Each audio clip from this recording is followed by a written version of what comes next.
আসসালামু আলাইকুম। তো আজকে রেডি করে ফেলতেছি সন্ধ্যার নাস্তা, গরম গরম পকোড়া। তো চায়ের সাথে এরকম পকোড়া খেতে কার কার ভালো লাগে। আমি বাঁধাকপি দিয়ে আজকে পকোড়াটা বানিয়ে নিচ্ছি। আর গরম গরম চায়ের সাথে এরকম জাল নাস্তা কার কার পছন্দ অবশ্যই জানাবেন। তো আজকে দেখলাম ফ্রিজে সব কিছুই শেষ, সমোসা, রোল, সিঙ্গারা সব কিছুই শেষ হয়ে গিয়েছে। তো এগুলো যেহেতু আমি অর্ডারের জন্য রেডি করি, সেক্ষেত্রে ঘরের জন্য অনেকগুলো ফ্রোজেন করেছিলাম। শীত আসছে পর্যন্ত কিন্তু এগুলাই বেশি খাওয়া হয়েছে। এখন একদমই শেষ হয়ে গিয়েছে, ভাবলাম সবজি আছে সেহেতু পকোড়াটা বানিয়ে নিই।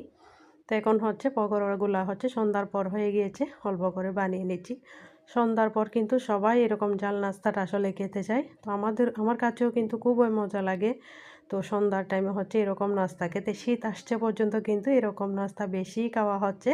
তো সাথে সাথে কিন্তু রেডি করে বসে গিয়েছি সবাই মিলে সন্ধ্যার নাস্তা করে নেওয়ার জন্য। তো আসলে মাশাল্লাহ পকোড়াগুলো কিন্তু খেতে অনেক মজা হয়। সবজি থাকলে এরকম আসলে বিভিন্ন সবজি দিয়ে পকোড়া তৈরি করা যায়, আলহামদুলিল্লাহ।